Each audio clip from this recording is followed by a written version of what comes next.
मित्रों, सबसे पहले तो मेरी तरफ से आप सभी का स्वागत है। आज राजस्थान में 2 सार्वजनिक सभाओं को संबोधित करने के बाद आप सभी प्रेस के मित्रों से मैं मिल रहा हूं। बीकानेर और झुंझुनू की सभाओं को मैंने संबोधित किया है।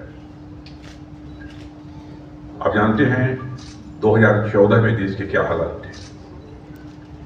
2014 में इस देश में एक हताशा और निराशा का माहौल था।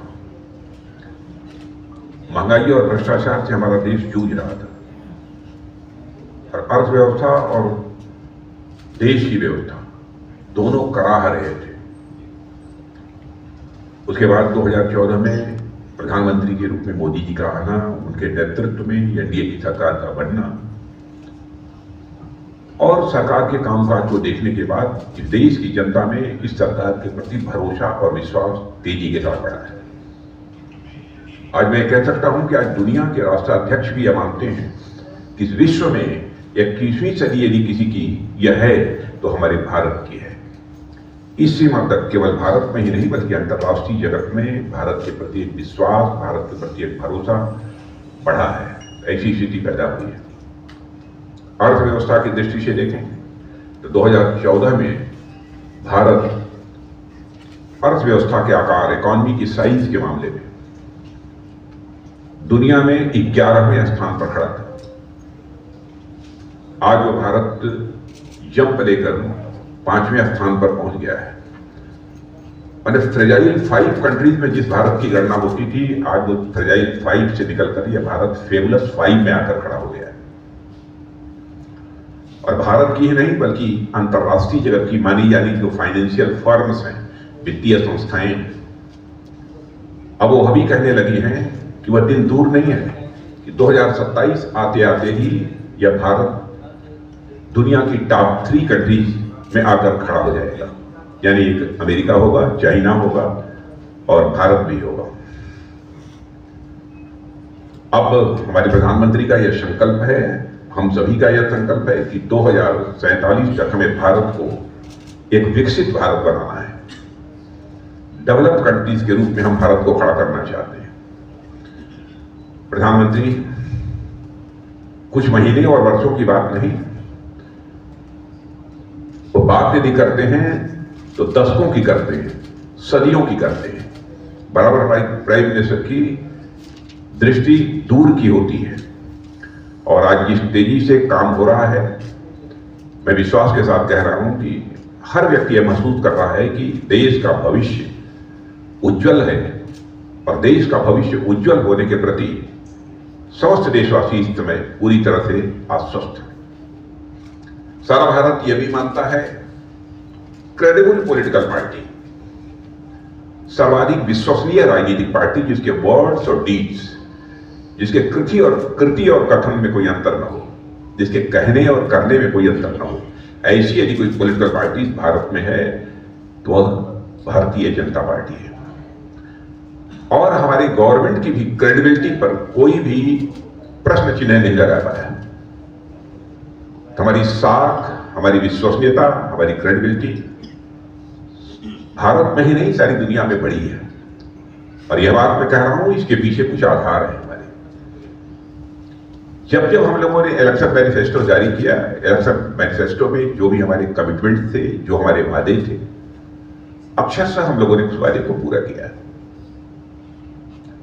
चाहे वो राम मंदिर का सवाल हो, चाहे धारा 370 का हो, चाहे नागरिकता कानून का हो या 3 तलाक का। अब 3 तलाक के मुद्दे को लेकर किस तरीके से हाय तौबा कांग्रेस और कुछ अन्य so called secular political parties के द्वारा पैदा करने की कोशिश की गई। हाय तौबा गजब हो गया, इनको ऐसा नहीं करना चाहिए। दूसरे धर्मावलंबियों का मामला है। बहनों भाइयों, चाहे हिंदू हो, मुस्लिम हो, चाहे क्रिश्चियन हो, चाहे यहूदी हो, चाहे पारसी हो, जो भी यदि भारतीय नागरिक है, तो सभी की मां बहन हमारी भी मां बहन, उसकी सुरक्षा, उसके मान सम्मान के प्रति एक भरोसा पैदा करना, ये हमारी जिम्मेदारी बनती है और इस काम को हम लोगों ने किया है। और मैं ये कह सकता हूं कि पिछले 10 वर्षों में भारत की आर्थिक, राजनीतिक और राजनीतिक के अतिरिक्त सामरिक यानी स्ट्रेटजिक और संवैधानिक और सांस्कृतिक दृष्टि से ये पिछले जो 10 वर्ष रहे हैं वो स्वर्णिम सिद्ध हुए हैं। यह जो मैं कह रहा हूं एग्जैगरेशन नहीं है, यह अतिशयोक्ति नहीं है, यह सच्चाई है। और भारत की सफलता को लेकर सारे देश में एक पॉजिटिव सेंटिमेंट इस समय है। और मैं कह सकता हूं कि जिस प्रकार का पॉजिटिव सेंटिमेंट इस समय है भारत में, ऐसा पॉजिटिव सेंटिमेंट इसके पहले कभी नहीं था। ग्रोथ रेट इकोनॉमी की तेजी से बढ़ रही है, फिस्कल डेफिसिट घट रही है, एक्सपोर्ट बढ़ा है, करंट अकाउंट डेफिसिट भी कम हुई है, इन्वेस्टमेंट बुलंदी पर है, महंगाई कम हो रही है। और सब मिला जुला कर भी कहना हो तो मैं कह सकता हूं अवसर भी बढ़े हैं और इनकम भी बढ़ी है। अवसर भी बढ़े हैं और आय भी बढ़ी है। और आप लोगों ने यह भी रिपोर्ट देखी होगी कि नीति आयोग ने साफ तौर पर यह कहा है, जिसको कि कई दुनिया की फाइनेंशियल फर्म्स ने भी इंडोर्स किया है, कि भारत में 2014 के बाद 25 करोड़ लोग गरीबी रेखा से बाहर होने में सफल हुए हैं।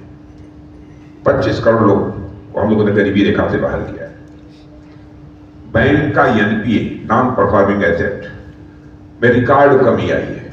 जहां तक मुझे इस समय याद है अप्रॉक्सीमेटली 11.8% जो पहले हुआ करता था, अब अप्रॉक्सीमेटली 3.1, 3.2 के आसपास है।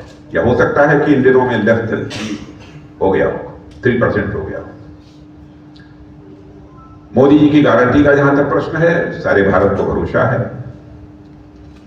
वहीं जहां मोदी जी की गारंटी के प्रति सारे देश को भरोसा है, वहीं पर कांग्रेस की गारंटी के प्रति लोगों का अविश्वास है। क्योंकि बराबर इस देश की जनता को उन्होंने बड़े बड़े स्वप्न तो दिखाए, लेकिन सारे किसी स्वप्न को साकार नहीं कर पाए। और मैं यदि कहूं तो यह कहना भी अतिशयोक्तिपूर्ण नहीं होगा कि यह कांग्रेस की गारंटी पर स्वयं बहुत सारे कांग्रेस के मित्रों का भी विश्वास नहीं है, उनका भी विश्वास नहीं है।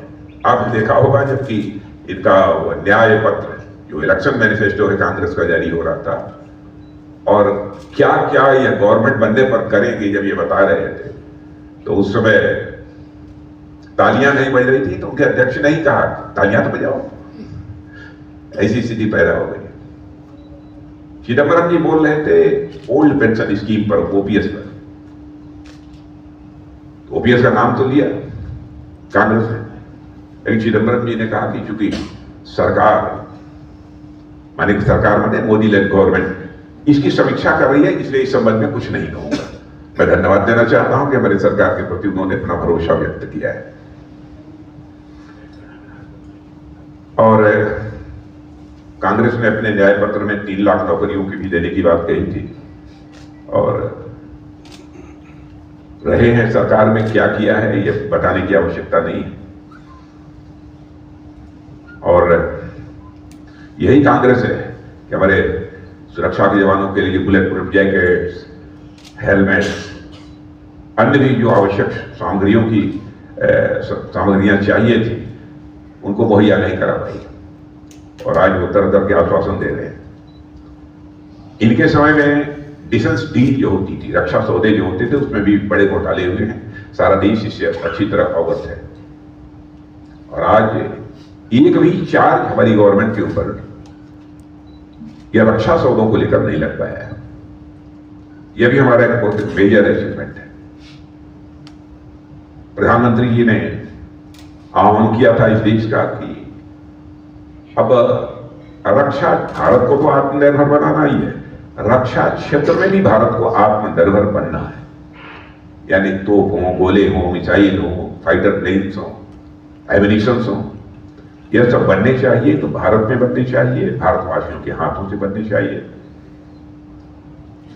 और हम इस काम को तेजी के साथ कर रहे हैं। 2014 में जहां अप्रोक्सीमेटली 600 करोड़ का ही केवल एक्सपोर्ट होता था, आप सबको जानकारी समाचार पत्रों के माध्यम से हो चुकी होगी, क्योंकि इस संबंध में मैंने स्टेटमेंट भी जारी किया था कि आज हमारा एक्सपोर्ट 21,000 करोड़ से अधिक का हो गया है। और मैं आपको संकेत दे रहा हूं, और भी है, लेकिन इसमें भी ऐड नहीं किया है। और रक्षा की दृष्टि से तो कोई भी देश हो, बहुत सारे चैलेंजेज रहते हैं, हमारे समझ भी चुनौतियां हैं। साइबर वार की है, अनकन्वेंशनल वारफेयर की है, असिमेट्रिकल वारफेयर की है, एल्गोरिथम वार की है, लेकिन इन सब सारे खतरों से भारत तैयार रहे, यह भी आवश्यक है और इस दृष्टि से भी हम काम करेंगे। लेकिन रक्षा तैयारियों के बारे में एक चीज मैं स्पष्ट कर देना चाहता हूं, भारत रक्षा की दृष्टि से अपने को मजबूत कर रहा है तो दुनिया के किसी देश पर आक्रमण करने के लिए नहीं, अपनी सुरक्षा के लिए। क्योंकि आज तक जो भारत का इतिहास रहा है, भारत ने दुनिया के किसी देश पर न तो कभी आक्रमण किया है, न तो दुनिया के किसी देश की 1 इंच जमीन पर कब्जा किया है। यह भारत का चरित्र रहा है। कांग्रेस ने जो अपना यह न्याय पत्र जारी किया है, अब इन्होंने पिछड़ों के बारे में, वंचितों के बारे में, जैसे लगता है कि इनके कंसेप्ट की क्लैरिटी ही ना। यही कांग्रेस है जिसने काका काकलकर रिपोर्ट को ठंडे बस्ते में डाल दिया था। मैं याद दिलाना चाहता हूं देशवासियों, मंडल कमीशन की रिकमेंडेशंस का इन्होंने विरोध किया था। पिछड़े वर्ग के लिए जो कमीशन बना हुआ है, उस कमीशन को इन्होंने संवैधानिक दर्जा नहीं दिया था, बल्कि इसके द्वारा कई सामाजिक न्याय विरोधी कदम उठाए गए थे। और मैं दावे के साथ कह सकता हूं कि हमारी सरकार ने सामाजिक न्याय को सही अर्थों में लागू किया है, तहे दिल लागू किया है। और जो इस समय हम जनता में भी जा रहे हैं, मोदी जी की जो गारंटी है उसकी चर्चा कर रहे हैं, उस संबंध में मैं कहना चाहूंगा कि मोदी की गारंटी 24 कैरेट का सोना है। और इधर मैं अपनी सार्वजनिक सभाओं में जा रहा हूं, तो क्योंकि मध्य प्रदेश में कल था, आज मैं राजस्थान में हूं।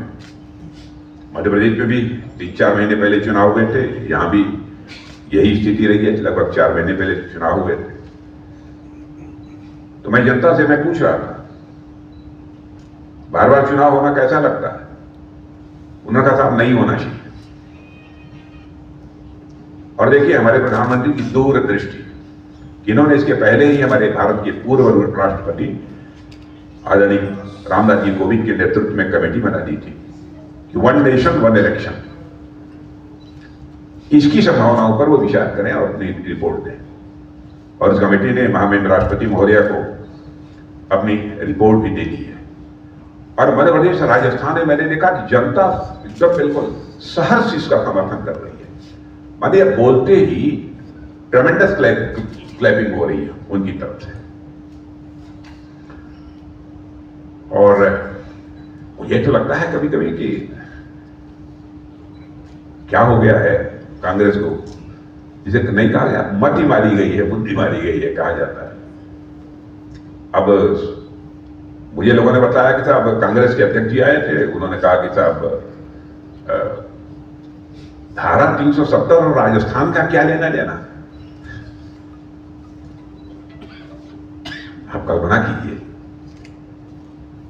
अरे सारे देश का लेना देना है धारा 370। और ये भी हमारा कमिटमेंट था, उस कमिटमेंट को पूरा किया है। उनके न्याय पत्र के बारे में मुझे कहना हो तो एक ही सेंटेंस में मैं कह सकता हूं, एक check drawn on an empty bank.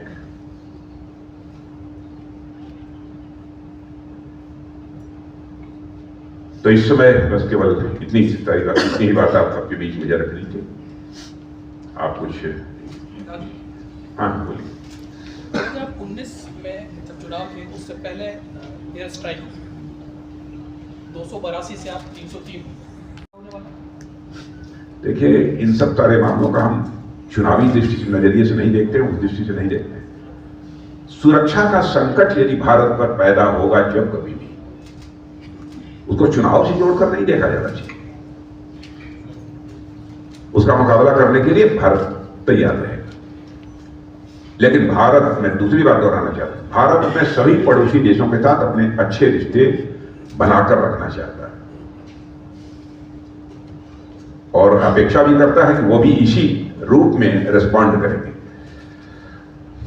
Ashish sir 2014 से ये देखा गया है कि विपक्ष जो है वो तो एक मजबूत चुनौती के रूप में आपके सामने नहीं नजर आ रहा है, पर 2014 से ये भी देखने को मिला है कि विपक्ष की जगह आपको आपकी बीजेपी से ही चुनौती मिलती रही है। हम बात करें ममता बनर्जी की, हम बात करें शिवसेना में उद्धव ठाकरे की, और हम राजस्थान की भी बात करें अगर इस चुनाव में, तो राजस्थान की भी जिन 3 सीटों पे कहीं पेच फंसा नजर आता है उसमें भी चुनौती आप ही की भाजपा से मिली है। राहुल कसवा, हनुमान बेनीवाल आपके अलायंस पार्टनर और रविंद्र सिंह भाटी साहब, क्या ये चुनौती, आप इस चुनौती को चुनौती मानते हो? और लोकसभा चुनाव में ये चुनौतियां जो बीजेपी के अंदर से निकल रही हैं, ये कितना आपको नुकसान या प्रभावित करने की स्थिति में है? देखिए, ममता बनर्जी और उद्धव ठाकरे हमारी भारतीय जनता पार्टी के नहीं है, उनकी अलग पॉलिटिकल पार्टी है। और कहीं पर हो सकता है कि हमारे यहाँ भी डिफरेंस ऑफ ओपिनियन हो सकती है किसी हमारे फैसले को लेकर, और उस डिफरेंस ऑफ ओपिनियन को एक्सप्रेस करने की भी हम उचित फोरम पर एक्सप्रेस करने की उसकी आजादी भी देते हैं। इंटरनल डेमोक्रेसी हमारी भारतीय जनता पार्टी में, आंतरिक लोकतंत्र है।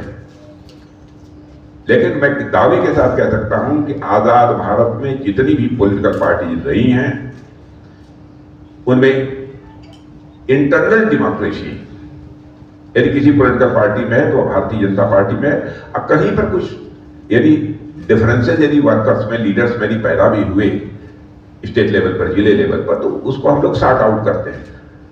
सामान्यतः भारतीय जनता पार्टी में जल्दी कोई बगावत नहीं करता, कोई करते हैं, हो सकता है, मानिए नहीं, उसको मैं नकार भी नहीं रहा।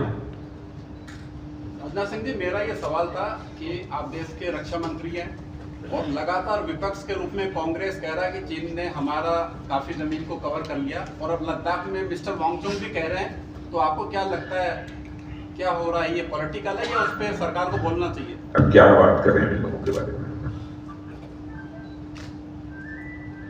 क्या कहें उनके बारे में? हमारे देश की सेना के जवानों के शौर्य और पराक्रम पर भी वो प्रश्न चिन्ह लगाने की कोशिश करते हैं। वो तो सर्जिकल स्ट्राइक और एयर स्ट्राइक का भी प्रमाण मान रहे हैं। ऐसे लोगों की क्या बात करते हैं?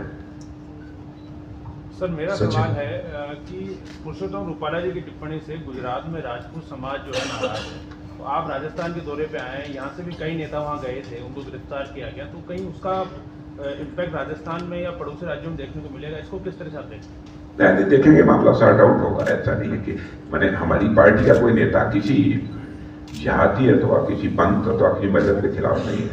देखिए, हिंदुस्तान की हम अकेली पार्टी हैं जो जाति, पंथ और मजहब की राजनीति नहीं करते, बल्कि इंसाफ और इंसानियत, जस्टिस और ह्यूमैनिटी हमारी ये पॉलिटिक्स का आधार है। सर, विष्णु जी कहते हैं कि जातिवाद की राजनीति नहीं करते, लेकिन ज्यादातर जो टिकट दिए गए हैं या क्षेत्रों में देखा जाता है कि जातिवाद के नाम पर टिकट दिए गए हैं। वर्सेज अगर देखा जाए, मेघवाल वर्सेज मेघवाल, चौधरी वर्सेज चौधरी, ये भी आता है कि पार्टी में ही जो नाराजगी है वो दिखाई देती है। पहला। दूसरी बात यह है कि आपने कहा कि अब 4 जून 400 पार, बीजेपी 303 है, 370 बीजेपी और 400 पार है, तो 67 सीटों का मार्जिन, क्योंकि नॉर्थ से ज्यादा बीजेपी को सीटें मिलती है, किस तरह मार्जिन पड़ पाएगा? नहीं, मार्जिन पड़ जाएगा तो आ जाएगा रिजल्ट, आप देख लीजिएगा। पहले से क्यों डिस्क्लोज करें इसे? और Bharatiya Janata party cast, creed और रिलीजन की पॉलिटिक्स नहीं करती है, मैंने पहले ही कहा। सर, आप रक्षा मंत्री रह चुके हैं, रक्षा मंत्री हैं सर। हम ये देखते हैं कि विनिंग कैंडिडेट कौन है, सर कौन हो सकता है, ज्यादा आपको फैसले करते हैं। रक्षा मंत्री जी, देश को तो आप हंसी खिल्ली में उड़ा देते हैं, जहां विदेशी लोग जब भारत के बारे में ये कह रहे हैं, तो आप क्या कहेंगे इसको? मैं इसलिए कहना चाहता हूँ कि यहाँ पर डेमोक्रेसी न होती तो आप प्रश्न ही न पूछ पाते। सर, प्रश्न आप पूछे, डेमोक्रेसी भी पूछ सकते हैं, यहाँ डेमोक्रेसी नहीं है, माने प्रश्न नहीं पूछ सकते। सर, डेमोक्रेसी की बात करण सिंह मुचारदा जोधपुर कैंडिडेट है, उनका ये कहना है कि 2029 में जो चुनाव होंगे वो पाकिस्तान की तरह इंडिया में चुनाव होंगे और पाकिस्तान का इलेक्शन कमीशन जो कहता है कि मैंने जानबूझ के 70 सीटें हरवा दी, हिंदुस्तान में भी 2029 में ऐसा होगा। जाने दीजिए, हमारी पाकिस्तान से तुलना मत करिए। ना होगी, इसकी आस्था होगी वो तो वहां जाएगा ही। सर आप राजस्थान के लेकिन वो भी राम के भक्त रहे, अच्छा है। मैं चाहता हूँ सारे लोगों की भक्ति होनी चाहिए। सर आप राजस्थान के दौरे पे हैं। अशोक गहलोत लगातार भाषण और अपनी सभाओं में कह रहे हैं कि जिन कंपनियों ने भाजपा को दान दिया था तो दान दो और धंधा करो, लगातार उनका ये कहना है। और उन्होंने अभी कल परसों की सभा में ये भी ऐलान किया और जनता से ये भी आह्वान किया कि देश के हालात गंभीर होते जा रहे हैं। इस पर क्या कहेंगे आप? क्या कहें इस पर? सर मेरा एक ये सवाल, अब वो सब सारे लोग खुद ही संकट में, हम क्या कहेंगे? और एक प्रश्न पहले क्या पूछा था आपने? दान दो धंधा करो, जो पार्टियों ने बीजेपी को। अच्छा, मतलब इलेक्ट्रल बॉन्ड को हम ही को मिला है, उनको नहीं मिला है।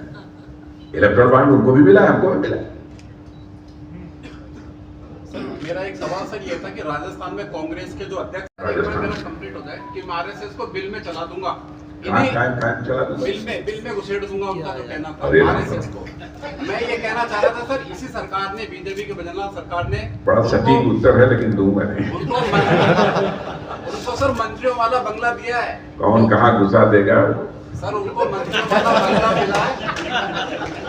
सर मेरा मुद्दा यह था कि उनको इस सरकार ने मंत्रियों वाला बंगला दिया है जो कि एलिजिबल नहीं है। वो अस्पताल मार्ग पे 8 नंबर का बीजेपी की सरकार ने, तो ये मेरी भगत है क्या सर? क्या ना नदी, इन सब प्रश्नों का उत्तर नहीं देना चाहिए। राजनाथ जी, मेरा सवाल ये था, कहाँ हमको घुसा देंगे? राजनाथ जी सवाल ये था कि बीजेपी 400 पार का नारा दे रही है और नॉर्थ बेल्ट में बीजेपी पूरी तरह से पीक पे है। अभी पिछले चुनाव तक बीजेपी नॉर्थ बेल्ट जो है उसमें काफी पीक पे है, तो इसमें कहाँ लग रहा है? सभी जगह हमारी सीटें बढ़ेंगी। वैसे लगभग नॉर्थ ईस्ट में भी तो सैचुरेशन की ही स्थिति में हम लोग रहे हैं। एक आध 2-3 सीटों को छोड़ दिया जाए तो, और साउथ तो है ही। अब साउथ में कर्नाटक में वैसे भी 25-26 सीट पहले भी जीत चुके हैं, 28 में। तमिलनाडु में भी जीतेंगे। सर कांग्रेस का घोषणा पत्र आ गया, आपका घोषणा पत्र नहीं आया, मतलब सब दे चुके हैं आप या कुछ? तैयारी हो रही है। वो घोषणा पत्र में संकल्प पत्र है, संकल्प पत्र है। सर राजस्थान में एजेंसीज के एक्शन देखने को मिल सकते हैं, क्योंकि मंत्री जो है यहाँ पे कहते हैं, राजस्थान के जो मंत्री वो कहते हैं कि पूर्व मुख्यमंत्री और पीसीसी चीफ में भी एक्शन देखने को मिले। यह अनावश्यक देश की जनता की आंखों में धूल झोंकने की कोशिश की जा रही है। मैं कहता हूँ मान लिया एजेंसी अपना काम करती है, मैंने कहीं पर कोई उनके ऊपर दबाव नहीं है, अथवा कहीं यह नहीं कहा जाता है एजेंसी को कि यह काम करो वह करो। सरकार की तरफ से कहीं पर कोई दबाव नहीं है। लेकिन दूसरी चीज, यदि कोई गलत काम करता है, चाहे कोई एजेंसी हो, चाहे तो कोई ऑर्गेनाइजेशन हो, यदि कोई गलत काम करता है तो अदालत तो बैठी है, अदालत के पास जाइए। वो लोग भी अदालत के पास गए थे तो अदालत में ही उनको राहत नहीं मिली, तो उसके लिए हम कैसे गुनहगार हैं? अपनी गलती को अनावश्यक हमारे ऊपर चस्पा करने की कोशिश क्यों करते हैं? ऐसी आंख बिछोनी नहीं होनी चाहिए। सर पुरानी सरकार की फाइलों पर ध्यान दिया जा रहा है, पुरानी सरकार की फाइलें